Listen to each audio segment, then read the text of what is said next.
She said,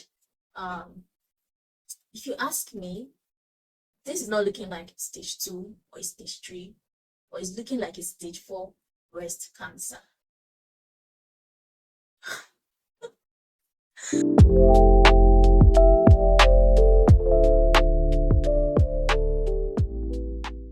Hi besties, you're welcome and welcome back to Nemi's Corner. If you're new here, you're very welcome. My name is Precious Nemi or Chinemerem. Nemi is the short form of Chinemerem Esa. And over here we talk motherhood, we talk womanhood, we talk growth, just all around growth and development and everything in between. And if you're a returning subscriber, I see you and I appreciate your notes. Today's video is actually going to be quite long because I'm going to do like a story time.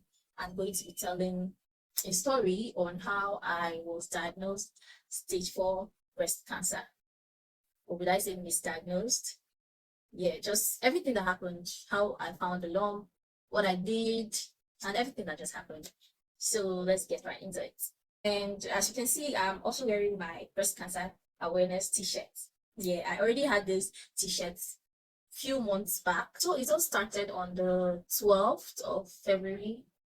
Yeah, on the 12th of February. So in the evening of the 12th of February, I was having my evening bath, my shower, and I did my usual checks, which I always do. I've always been doing that for quite a long time, ever since I learned about breast cancer when I was a teenager. And you know how they can come to schools and create awareness of breast cancer, how to check for lumps and all that. So when I learned that, I was still a teenager, so I actually do it all the time. Not really every time, but anytime I remember to check that when I'm having a shower, I don't miss it when I check it.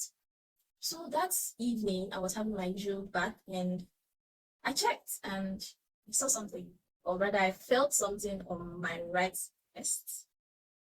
It was just like a very tiny pea-sized lump, very small, pea-size, yeah, very small pea-sized lump. And when I saw it, I was like, what is this? I waved it off because it was very tiny and I didn't really think it was a lump, but I had it in mind. So when I slept, I woke up the next morning, and while I was having my shower the next morning, I still checked and I noticed that that tiny pea-sized lump had gotten bigger, just not too big, but a little bit bigger than it actually was the night before. And that was when I got worried because, I mean, everybody knows that when you see a breast lump or any part of your body, it is a sign of possibly cancer. At least me, I knew that. So I panicked, of course, and I told my husband about it. That was on the 13th, which was the next morning. I told him about it. I showed him, and I was getting worried throughout that whole day. I started getting worried. I was all over my Google searching. I learned on Google that the texture of the lump, the size of the lump, if it moves around, those are the things to look out for when you see a lump. And funny enough, the lump I actually felt was just floating around. Yeah, it wasn't static. It wasn't at a place. So I didn't really panic as much. However, I told my husband that the next day, which was on the 14th of February, we should go to the hospital. And yeah, so on the 14th of February in the morning, early in the morning, while everyone was planning their Valentine package and their Valentine surprises, I was planning how to go to the hospital. So I got to the hospital that morning and I waited for my turn to see the doctor. And the doctor that was on seat at that particular time was a female, young doctor, and I was happy at least a female. Probably she could relate. So I told her about the lump. She checked it. So when she checked me, she said it could possibly be a benign lump.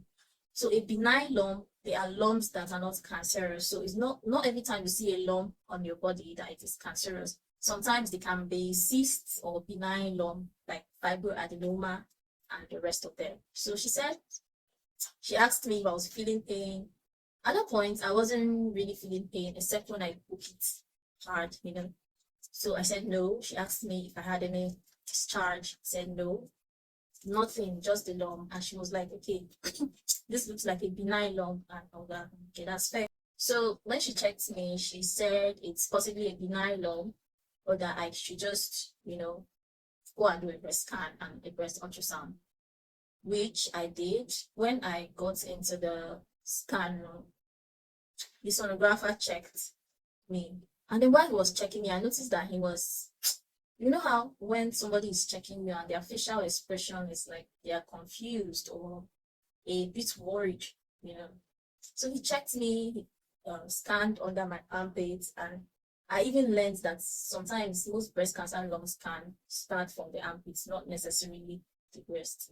So he checked and checked and checked, and then he said I I would have to run series of other tests. In my head, I'm like, it's not just a benign cyst. Why do I have to do so many tests? Then he said, he's seen lymph nodes, swollen lymph nodes in my armpit, and then the lump. So that was why he asked that I did series of other tests. So I went back to the doctor to, for her to review the scan that I did. And she looked at it and she said, in her words, she said, it's usually not a cause for alarm, but it's better safe than sorry. So I still need to run other tests to determine that this lump is non-cancerous. Because on the sonographer's report, he said it is suspicious. So the lump is a suspicious cancer lump. So he's suspecting that the lump is a cancer lump.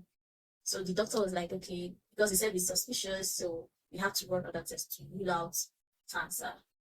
Other tests like mammogram, depending on my age, and biopsy. So me with my busybody, after she had said that, I should have just left and, gone ahead with the test. And I went for that to ask her, but doctor, what do you think? I felt that she's a lady like me now, so she would have an idea or something, just to calm me down or whatever. And that was my biggest mistake. That was my biggest mistake, because the thing she said to me, that was what affected me emotionally throughout the period. She said, if you ask me, this is not looking like stage 2 or stage 3, but it's looking like a stage 4 breast cancer. At that point, I was just staring at her like this. Like, stage what? So it has possibly passed stage 1, stage 2, stage 3, and now at stage 4, which is the end stage of breast cancer. So I asked her again, stage 4 breast cancer. She said, yes, but we need to run further tests to confirm it or to rule it out. My brothers and sisters, that was the beginning of my trauma.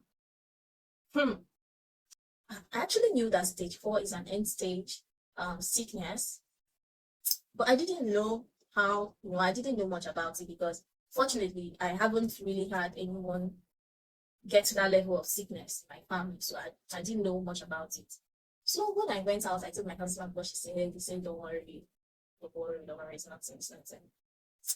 So while we were driving home, part of the mistake I made again, see, if you're feeling any type of way, if you're feeling sick or whatever, don't Google your symptoms. Don't Google your symptoms, because Google will drive you crazy. Like, that was even the start of it all. The doctor pushed it, and then Google now pushed it further. I googled stage 4 breast cancer. And what I saw, I realized that at that stage, the survival rate is very, very low. So in stage 4 breast cancer, they are going to take out the lump and the area that is affected, and that's called a mastectomy, I guess. So they're going to do an operation, surgery on you, and take out the lump and probably cut off the affected area, the affected breast, and then you'll be left with none. In my head, I was already like saying, okay. I was already thinking of how I'm going to deal with having just one, which I now learned that sometimes the surgery can fail, and if it's actually a cancerous lump, it can spread, or it has already started to spread, because at that stage 4, it means that the cancer lump has started to spread to other parts of your body. So at the point that it spreads to other parts of your body, spreads to your bones, to your blood,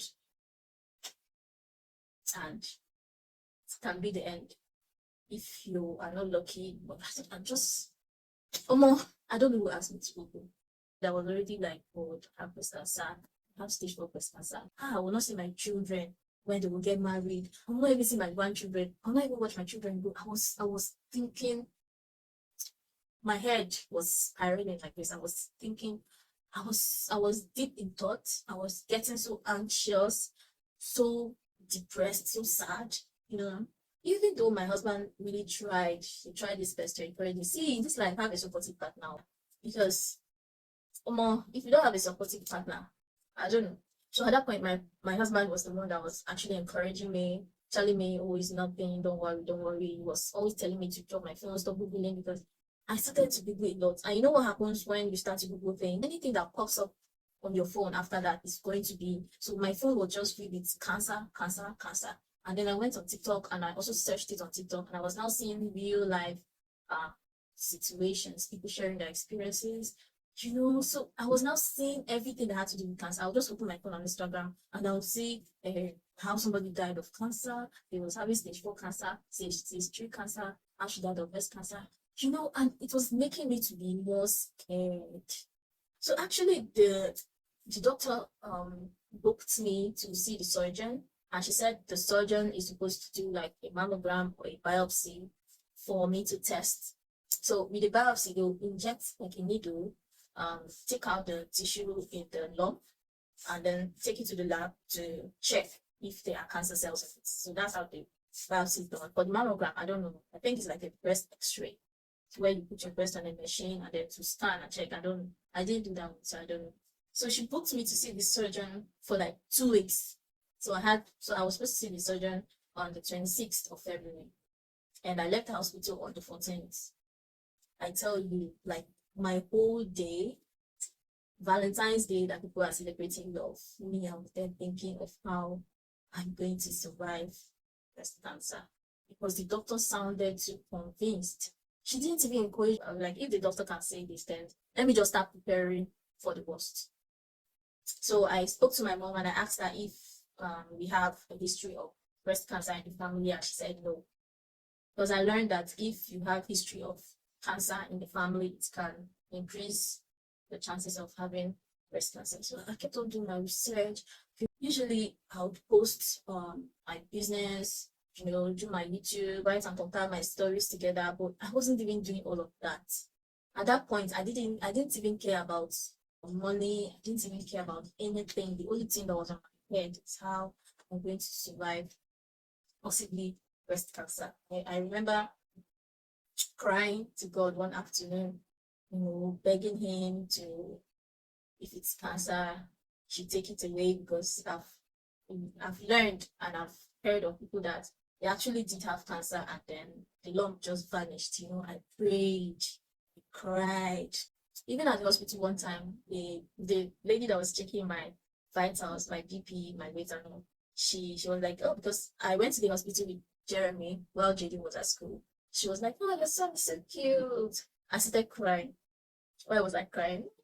I will not see him again. I started crying because I just felt like, I'm just going to leave this child who's going to take care of him. Of course, it might be fine, but every mother's dream and every mother's prayer is to be able to be the one to take care of her children, at least until they are able to stand on their own. 2 days after the visit to the hospital, that was on the 16th, I noticed that, because I was on a stage to Google a lot and to really start getting anxious. So I noticed that around 7, I used to feel this tightness on my chest, on my back. Like, how at some point I really felt like I was having a heart attack, and it always happens around 7. I'll feel like this pain and tightness. I felt it for like 3 days. Even one night we had to rush to the pharmacy because I thought I was having a heart attack. My chest was very tight. I could hardly breathe. So after like 3 days, I went to the hospital and I saw another doctor on seat. So I told him about the chest and the shoulder pain I was having, because it was too much. I was really scared. So I told him about it, and he asked that I did an X-ray, a back X-ray, and I did the X-ray. The X-ray came out fine. Everything was fine. When I told him, he asked me if I was thinking too much, and he told me that it's like having anxiety. That was when I really learned that anxiety can affect you physically, it can affect your stomach. Sometimes when you're anxious, you start to purge. So I was having an anxiety attack according to him, and he gave me some painkillers, which I took. I took it the first day and it was gone. But still, like throughout that 2 weeks before I saw the surgeon, it was really And then I also did a lot of research and I learned that original cold pressed castor oil can penetrate through the skin because they said it's the only oil, original one, that can penetrate through your skin and break up cysts, benign cysts or lumps that are not cancer. You get. Some people shared how it's removed their ovarian cysts, their fibroids, and and all that. I also learned that soursop is very good if you have cancer. So I ran. Yes, I ran because I was doing everything to get rid of whatever it is that was there. So I went and I ordered original cold pressed castor oil. This is the one I got, and I made sure it was in a glass bottle. We got this castor oil, and I recommend this. Every lady should get this castor oil. Included the law. I also got the soursop tea, and I took this. You can use the leaf if you have it available, but I learned that this one is it's faster, works faster and better. So I took this. Well, I started taking this 2 teaspoons for twice a day, morning before breakfast, and at night before I go to bed. So I rub this every night. Before I go to bed, I rub it over, I massage it on the breast and the arm, and I sleep and I leave it. The next day, I do the same thing throughout the day. So I was doing it throughout the night and throughout the day. And the first day I did it, I couldn't, because before, if I just touch it for me, I'll feel it. But I had to dig inside for me to feel it. That was after the first day that I did this. And I even told my mom and I told my sister that, there's like this castor oil is melting this stuff. So I did it consistently for like 5 to 6 days. Because remember, I had to see the surgeon in 2 weeks' time. So I did it for like 5 to 6 days. And guess what? I woke up one morning and I couldn't feel the slump. I touched it because every morning when I wake up, I touch it. I didn't feel it again. And I was like, God, is this how you used to do? I remember how excited I was that morning. I was jumping up. I started crying. I cried tears of joy because if the lump is no more there, then there are possibilities that, okay, it's actually not cancer. Because if it is cancer, if it is cancer, this cancer oil cannot remove the lump. Yeah. That means that it was probably a benign cyst or a fibroadenoma. So most times these things are very similar to cancer. So that's why the doctor will tell you to run series of tests to be sure, to rule out cancer. I don't know why some doctors, you have not run tests. Okay, I'm supposed to run the necessary tests to rule out this thing. I've not run the test and you're already telling me I possibly have stage 4 breast cancer. That make it make sense. Because the doctor, she was the reason for all my anxiety. Everything that happened to me, I blamed on that doctor. And I'm very happy that as I went to the hospital subsequently, I didn't meet her. Even if I had met her, I'll be sure to go to another doctor. That doctor is just a bitch. She's just a bitch. Not saying anybody fits on her. That doctor is a bitch. So fast forward to 26th of February, I went to meet the surgeon. For some reason, I was still very anxious. I don't know. Even when I entered the surgeon's office, he had to tell me to calm down. That was how scared and anxious I was. So I explained to the surgeon the whole thing. And then the surgeon is supposed to do a biopsy for me because he said mammogram are for women of ages from 35 to 40 years old. So, but then he's going to check for the lump and do a biopsy instead of mammogram. And then he checked and he said, I cannot find anything. There's nothing here. He literally checked me twice and he saw that there was nothing there. I said, there's nothing here. At that point, I realized that come on, man, you need to chill. You need to chill. Whatever is doing you was probably a benign cyst and found that fired out of her. She was the one that actually made me think that I had stage 4 breast cancer because she wasn't sure of what she was saying and she still said. So the surgeon suggested that I did an MRI because he said left to him, there's nothing there, but he doesn't want to rule it out without me doing an MRI. So an MRI is supposed to see the overall, the overall breast, and know if there's anything there actually. So if there's anything there, no matter how tiny the lump is, if it's a cancerous lump, it's going to pick it. If it's not, it's going to state that it's not. So he booked me. So the day they booked me for the MRI, I went and I did the MRI. It wasn't really scary, maybe because I was laying face down. I did my research and a lot of people were talking about how scary it is. One thing about me, I will do research. That's me. That is me. If I'm supposed to do something tomorrow, next tomorrow, I will do proper research on it just to prepare my mind, to prepare my head for what I'm going to face. To get next day, I waited for the results. They didn't come, probably because it was on the weekend. The Sunday was conference, and then on Monday, the next day, I saw the result. They sent it to my email. I was quite nervous when I opened it, but I was more hopeful than nervous because since the lump was not there, it's possible that nothing will be there too. But one thing I saw on the results is that there's no lump, there's no mass in there. So when I went back to the surgeon, he said that the result is fine, everything is fine. I think I even did an ultrasound again. He did an ultrasound again after the MRI, and the ultrasound said that nothing is there. I told him that, oh, I've done this before. I said there was a suspicious lump, and he checked there. He checked again the particular place he saw the lump, and he didn't see nothing. Everything was clear as day. The devil has failed. It was clear as day. So yeah, the devil tried. Well, he tried, but no, he didn't win. I won. God is wonderful.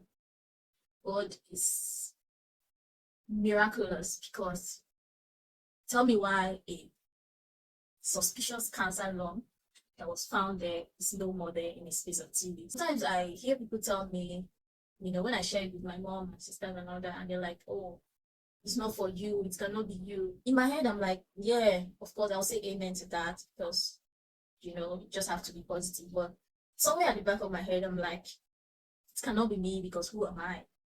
In the grand scheme of things, actually, who am I? Why can't it be me? Do you get? I'm not trying to be negative. I'm just trying to be realistic, because these things happen to people that are even better than me, people that are even maybe closer to Heavenly Father than I am. If you know how happy I was when I was leaving the hospital that day, I was not just happy, I was grateful to God. I was grateful because He answered my prayers. Doing my research, I came to realize that a lot of women are going through a lot with breast cancer. I didn't even know how serious breast cancer was until I was at that point. I see a lot of people commenting, sharing their experiences, even people in Nigeria, just normal people, everyday people. I know how breast cancer patients they might feel, and I just want to let them know that you've got this, you're strong. You can do this, you can fight. You can do this, you're strong. Just hold on to God, have faith, do the necessary things. You'll be fine. You got this. One thing that actually helped me navigate my peers then too was, instead of searching Google, I searched my scriptures. At some point, I was like, you're searching Google a lot. Why not search your scriptures? And I searched my scriptures, and I found joy in the scriptures. I found consolation. And this whole experience has taught me to appreciate health more. Every day we are always thinking of how to make money, how to buy a house, how to become more financially free. But sometimes we underestimate the fact that we are healthy, we are not sick, we are not battling chronic illnesses. We underestimate that fact a lot. And in the bid to get more blessings from our Heavenly Father, we should appreciate the ones that we have. So yeah, that was how God saved me, and how this whole miracle, I call it a miracle, even if maybe it wasn't even cancer in the first place, I still call it a miracle. So we've come to the end of the video. Thank you. If you watched up to this point, thank you. I appreciate you for watching. Thank you so much for sticking with me. My subscribers, I appreciate you a lot, even though we are not many, but thank you for your time that you spend with me. I really appreciate it. I don't take it for granted at all. See you in my next video. Bye. Bye-bye.